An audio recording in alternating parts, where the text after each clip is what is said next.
veux changer le monde, commence par toi-même. Salut les explorateurs, je suis en ce moment avec David Tant aux rencontres de la régénération. Bonjour à tous. Un super événement où on apprend plein de choses et on partage. Très bel événement, ouais. Superbe rencontre. J'ai beaucoup aimé chacune de tes interventions. Merci beaucoup Stéphane. Stéphane. L'atelier ou la conférence. Merci Stéphane. Et ça me touche beaucoup que tu puisses t'exprimer sur ma chaîne. Merci beaucoup. Parce que vraiment tout ce que tu partages, c'est vers là où je vais, ou des pratiques que j'ai déjà. Donc ça me fait plaisir de te voir les partager. Il y a beaucoup de sujets que je vais aborder, mais on va faire comme on va. On va aller à l'essentiel. Ouais. Bah, tu peux justement me parler de l'importance d'avoir un rituel matinal ou un rituel à toi qui revient au corps, qui revient... Je vais peut-être commencer par ce qui me semble le plus important pour aller vers ce rituel matinal. Ouais. C'est que pour moi, toute la base de mon travail depuis 20 ans, comme professionnel de santé, et puis maintenant comme partageant, j'ai développé cette méthode Life Force pour ça. Ça part du postulat que pour moi, la fondation de la vie, comme tu sais, c'est la santé et la vitalité. Parce que si on n'a pas ces deux choses, on est soit malade, soit fatigué. Et quand on est malade ou fatigué, comme vous le savez, c'est juste beaucoup plus compliqué de profiter de ce que la vie a à nous proposer en termes d'expérience. Que ce soit la parentalité, que ce soit ton travail, que ce soit ta vie spirituelle, ta vie sociale, ta vie amoureuse, c'est juste plus compliqué. C'est pas impossible, mais plus compliqué. Ouais. Et du coup, comme j'ai eu la chance de traverser plus de 70 pays les 20 dernières années et d'accompagner plus de 32 000 personnes en ostéopathie notamment, de 80 nationalités différentes, avec tous ces voyages, je me suis passionné pour l'anthropologie du soin, pour qu'est-ce que tous ces peuples que j'ai eu la chance de toucher du doigt, qu'est-ce qu'ils ont mis en place pour prospérer en termes de santé et de vitalité.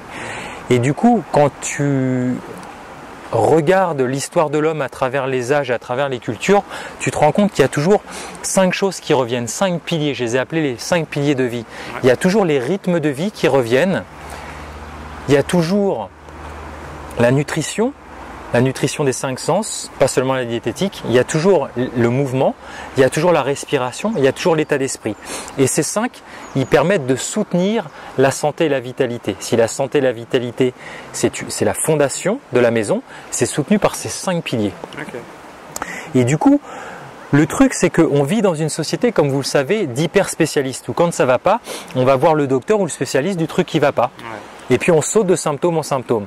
Et en fait, ce que je partage dans mes stages, dans ma formation vidéo ou dans mon livre, c'est qu'on ne peut pas faire l'économie d'oublier un de ces piliers trop longtemps. Parce que si on oublie un de ces piliers trop longtemps, par exemple de bien dormir trop longtemps, eh bien, on n'a pas une bonne qualité de vie.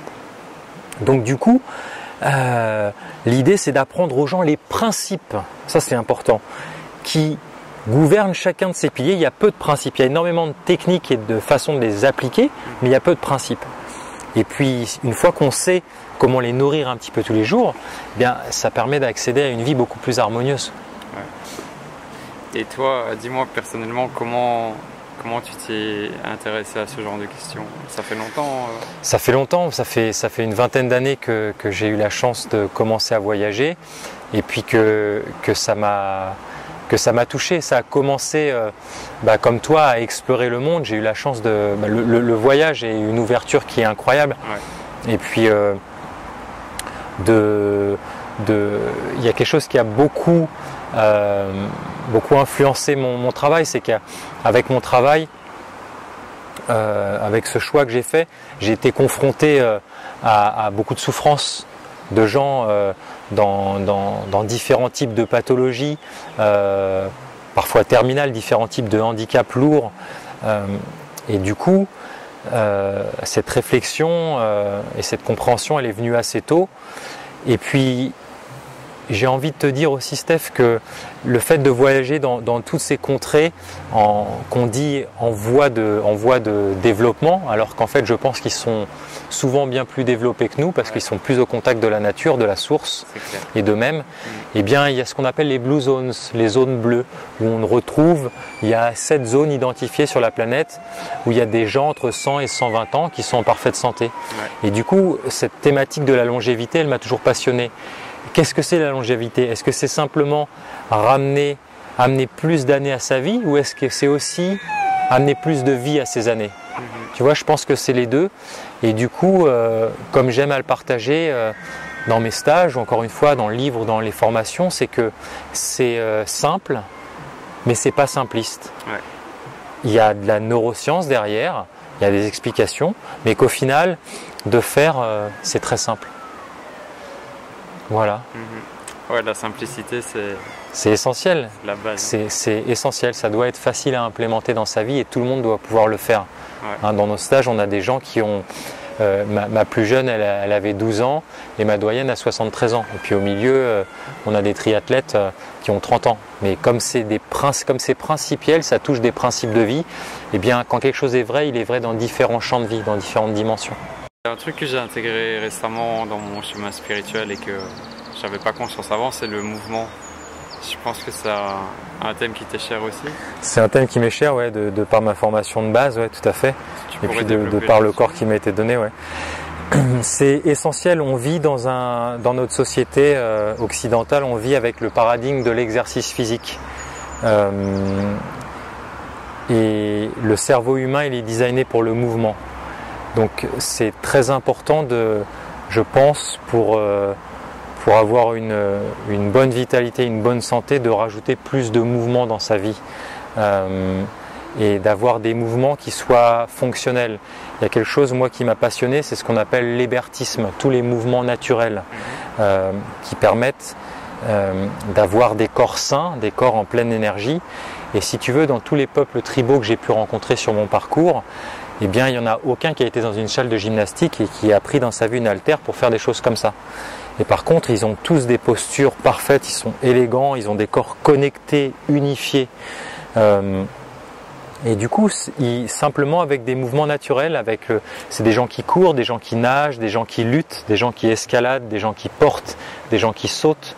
Tu vois, c'est des choses c'est des corps fonctionnels. Et ça, c'est passionnant. Comme je dis toujours dans mes stages, voilà, c'est des choses très simples. Par exemple, ce qu'on est en train de faire au sol, tu vois, ça s'apparente à ce qu'on appelle des postures archétypales. Le fait de vivre au sol est profondément harmonisant pour le corps humain. Le corps humain, je dis toujours que c'est un instrument de musique qui est fait de cordes faciales, de cordes myofaciales. Et comme tu sais, un instrument, avant de le jouer, il est important de l'accorder. Eh bien, nous, notre accordeur, c'est le sol. Donc plus on passe de temps au sol, plus comme un enfant de 3 ans, il va bouger, il va changer de position de façon harmonieuse, tranquillement, et il va réharmoniser ce qu'on appelle des champs contractiles. C'est en quelque sorte des chaînes musculaires. Et ça, c'est profondément important pour l'organisme humain. C'est ça que j'aime au Maroc aussi, c'est qu'on est tout le temps au sol. Ouais. Et même chez moi, j'ai pas fait de salon, j'ai fait que des tapis. Super. Pareil, chez moi, je vis au sol à la japonaise aussi. Et tu sais, ça commence par aussi marcher pieds nus. Ouais. On marche trop souvent avec des souliers. Ouais. Et je pense que quelque chose qui impacte le corps, qui nous fait vieillir d'un point de vue biomécanique, c'est les chaises et c'est les chaussures. Parce que, comme tu as vu ce matin à mon workshop, les gens, on ne sait plus marcher, on marche avec l'appui-talon. Et pourquoi? Parce qu'on a des chaussures avec une semelle, une semelle qui est compensée au niveau du talon. Ouais. Et tu vois, par exemple, les souliers que j'ai là, la semelle est complètement plate et j'ai 2 mm de semelle. Donc c'est vraiment un chausson. Et puis je passe beaucoup plus de temps pieds nus. Quand on marche pieds nus, on a une attaque du pied qui est différente. On appelle ça un mid-foot strike. Et ça se réapprend, ça se réapprend naturellement en marchant un petit peu pieds nus. Et du coup, ça permet de libérer le bassin avec toutes les explications que j'ai données ce matin. Ouais. Parce que C'est comme si on était né, on nous avait mis à 3 ans pour nous socialiser, on nous avait chaussés, donc on nous a mis des gants sur les pieds. Du coup, les informations sensitives qui montent au plexus lombosacré sont très grossières. Donc le bassin reçoit des informations très grossières pour pouvoir s'ajuster. Le fait de réapprendre par exemple, ça c'est un des piliers que j'enseigne, ça fait partie d'un des piliers, de marcher pieds nus, il y a beaucoup plus d'informations qui viennent nourrir le bassin au niveau nerveux et le bassin peut se micro-ajuster complètement différemment. Et il se trouve que, comme tu sais, la colonne vertébrale, elle est reposée sur le bassin, donc elle peut se micro-ajuster et il y a beaucoup de blocages qui se lèvent comme ça, simplement. Et ça, c'est la base des mouvements naturels, par exemple. Voilà. Ouais, même niveau énergétique. Complètement, c'est énorme hein, ce qu'on disait ce matin. Tu sais bien qu'on est des êtres électromagnétiques et on vit sur un champ terrestre. On a énormément de pollution électromagnétique autour de nous qu'on n'avait pas il y a 50 ans, toutes ces Wi-Fi. C'est important d'être connecté à la Terre tous les jours, de la toucher avec notre peau nue parce qu'on se décharge de toute cette pollution électrostatique. C'est très important. Comme tu le sais bien, toutes les prises électriques à la maison sont censées être branchées sur la Terre pour que l'excédent parte dans la Terre. Et nous, on est toujours déconnecté du sol parce qu'on a des chaussures et on a des vies qui nous isolent. Donc c'est très important au niveau énergétique et au niveau électrostatique, c'est très très important. Tu connais le pouvoir de l'intention aussi. En posant l'intention de se débarrasser de nos négativités, la Terre, il n'y a que la Terre qui est capable d'alchimiser tous nos déchets, toutes nos toxicités. Il y a aucun déchet dans la nature. Donc c'est vraiment important de prendre conscience de l'importance de ne pas garder ça pour soi et de se décharger un petit peu tous les jours. Et ce que j'enseigne beaucoup, ce que je partage beaucoup, ce qui me met en joie, c'est qu'avant, pour pouvoir prendre soin de sa santé et de sa vitalité, il faut tout d'abord savoir poser ses limites et prendre soin de son stress et décharger son stress et au quotidien. Parce que sinon, si on ne contrôle pas ça et si on ne sait pas décharger son stress, on fait un pas en avant, 2 pas en arrière. Donc c'est important de savoir, d'avoir une pratique qui permet de décharger son stress de façon simple et efficace tous les jours, en utilisant notamment la nature, pour pouvoir ensuite se consacrer à sa santé et sa vitalité. Ouais, les émotions aussi. Fondamental. Hein, les personnes, si tu ne sais pas gérer tes émotions, tu n'as pas de qualité de vie. Tu peux avoir toutes les richesses du monde, si tu ne sais pas gérer tes émotions, c'est juste catastrophique.